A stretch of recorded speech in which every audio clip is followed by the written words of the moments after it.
Iran যুদ্ধে ট্রাম্পের জারিজুরি সব ফাঁস করে দিয়েছে তার নিজ দেশেরই বিরাট সংবাদ মাধ্যম ওয়াল স্ট্রিট জার্নাল। এক প্রতিবেদনে সংবাদ মাধ্যমটি নিশ্চিত করেছে ইরান যুদ্ধ থেকে তাড়াতাড়ি কেটে পড়তে চান ট্রাম্প।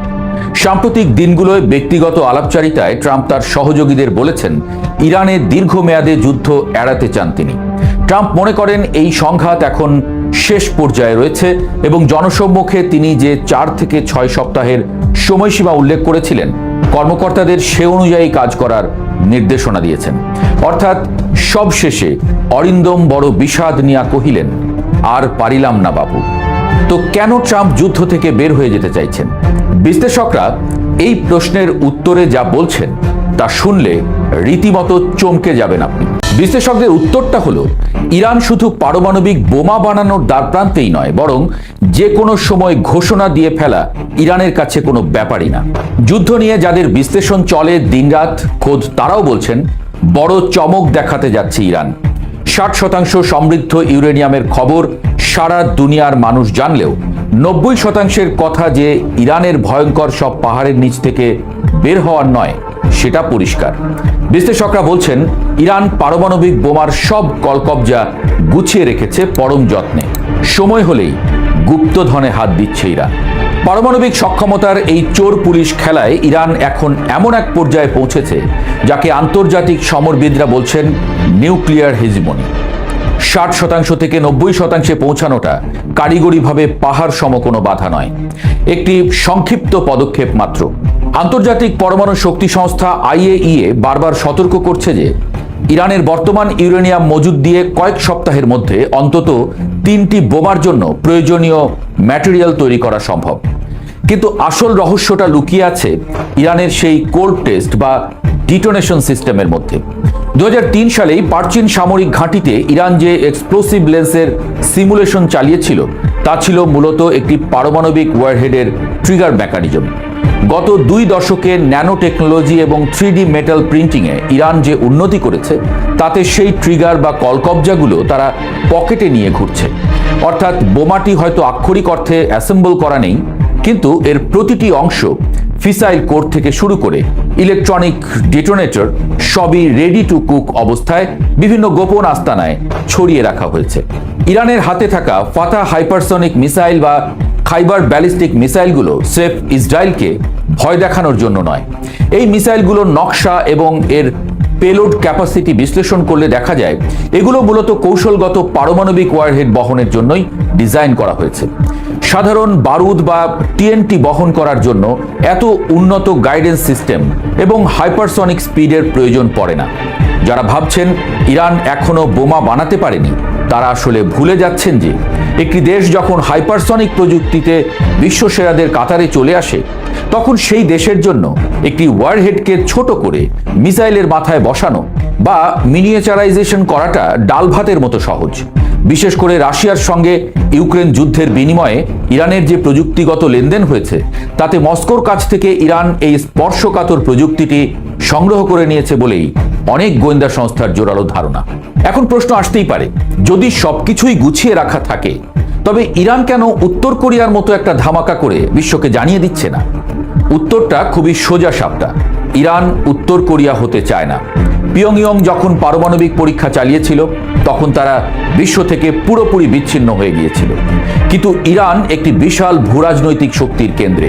তারা চায় না এমন কোনো ঘোষণা দিয়ে নিজেদের অর্থনীতিকে চিরতরে আইসোলেটেড বা একঘরে করে ফেলতে। বর্তমান বিশ্বের পরিস্থিতির দিকে তাকালে দেখা যায় ইরান সবচেয়ে বেশি স্যাংশনড কান্ট্রি হওয়ার পরও তারা কিন্তু উত্তর কোরিয়ার মতো রুদ্ধদ্বার কোনো দেশ নয়। তাদের সঙ্গে চীন, রাশিয়া, এমনকি ইউরোপের দেশগুলোরও এক ধরনের যোগাযোগ ও বাণিজ্যিক সম্পর্ক টিকে আছে। পারমাণবিক বোমার ঘোষণা দিলেই এই আন্তর্জাতিক আইনি সুরক্ষাটুকু নষ্ট হয়ে যাবে। ইরান মূলত নিউক্লিয়ার অ্যাম্বিগুইটি বা অস্পষ্টতার নীতি খেলছে।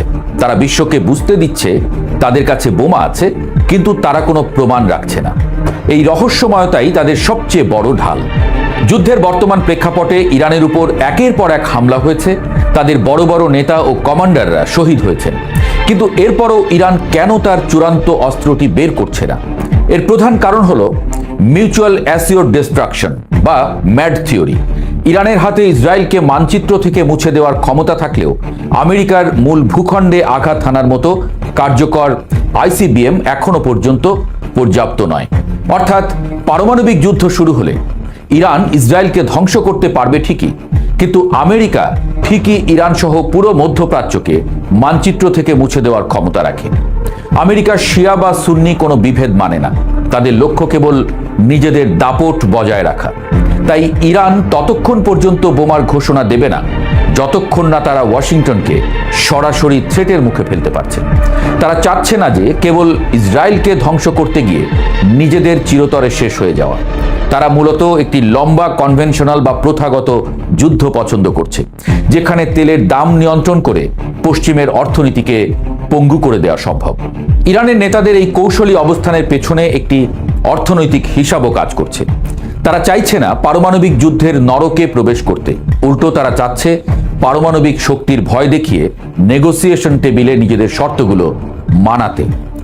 বিশ্বে ইরানের আটকে থাকা 100-120 বিলিয়ন ডলার উদ্ধার করা এবং পশ্চিমা নিষেধাজ্ঞা তুলে নেওয়াই তাদের আসল লক্ষ্য।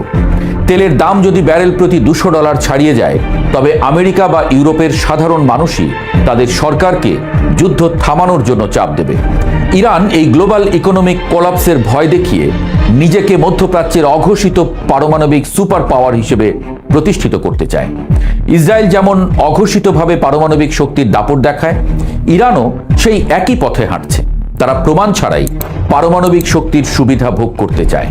ইউক্রেন যুদ্ধের পর রাশিয়া এবং ইরানের মধ্যে যে অঘোষিত সামরিক জোট তৈরি হয়েছে তা এই পারমাণবিক সমীকরণকে আরো জটিল করে তুলেছে। রাশিয়ার কাছ থেকে ইরান যদি সত্যি S-400 এর মতো উন্নত এয়ার ডিফেন্স সিস্টেম এবং নিউক্লিয়ার ওয়ারহেড রিএন্ট্রি প্রযুক্তি পেয়ে থাকে, তবে ইসরায়েল বা আমেরিকার জন্য ইরানে আবারও অল আউট হামলা চালানো হবে আত্মঘাতী। ট্রাম্প বা নেতানিয়াহু কেন বারবার বড় যুদ্ধ থেকে পিছিয়ে আসছেন? কারণ তারা জানেন যে ইরানের পাহাড়ের গভীরে এমন কিছু আছে যা হয়তো পুরো তেল আবিবকে ছাই করে দেওয়ার জন্য যথেষ্ট। এই ভয়টাই ইরানকে সুরক্ষা দিচ্ছে। ইরানের ভার্চুয়াল নিউক্লিয়ার স্টেট বা ছায়া পারমাণবিক রাষ্ট্র হিসেবে টিকে থাকাটাই এখন বিশ্ব রাজনীতির সবচেয়ে বড় চমক। তারা ফাটায় না, কিন্তু তাদের আঙ্গুল সব সময় বোতামের পাশেই থাকে। এই সত্যটাই এখন পশ্চিমের রাতের ঘুম কেড়ে নিয়েছে। বিশ্বকে এখন ইরানের এই অঘোষিত পারমাণবিক বাস্তবতাকে মেনে নিয়েই নতুন ভূরাজনৈতিক ছক আঁকতে হবে। পশ্চিমারা যদি মনে করে কেবল স্যাংশন দিয়ে বা নেতাদের হত্যা করে ইরানকে থামিয়ে রাখা যাবে, তবে তারা মস্ত বড় ভুল করছে, এমনটাই বলছেন বিশ্লেষকরা। ইরান এখন আর কেবল একটি বিদ্রোহী রাষ্ট্র নয়, তারা একটি আধুনিক পারমাণবিক হেজিমনি বা আধিপত্যের পথে। ইরানের এই নীরব অগ্রযাত্রা আসলে এক মাল্টিপোলার বা বহুমাত্রিক বিশ্বের নতুন সিগন্যাল। তারা হয়তো সরাসরি কোনো পরীক্ষা চালাবে না, কিন্তু তারা নিজেদের এমন এক থ্রেশহোল্ড অবস্থানে রাখবে যেখানে যে কোনো মুহূর্তে তারা বিশ্বকে চমকে দিতে পারে। ভবিষ্যতের মধ্যপ্রাচ্য আর আগের মতো থাকবে না, সেখানে ইরান হবে এক অঘোষিত পারমাণবিক নিয়ন্ত্রক। আর আমেরিকা বা পশ্চিমা বিশ্বকেও এই নতুন সত্যটি মেনে নিয়ে আলোচনার টেবিলে নুয়ে পড়তে হবে। কারণ পারমাণবিক অস্ত্রের চেয়েও শক্তিশালী হলো সেই অস্ত্রটি আছে বলে বিশ্বাস করানোর সক্ষমতা। যুদ্ধ বন্ধ হোক।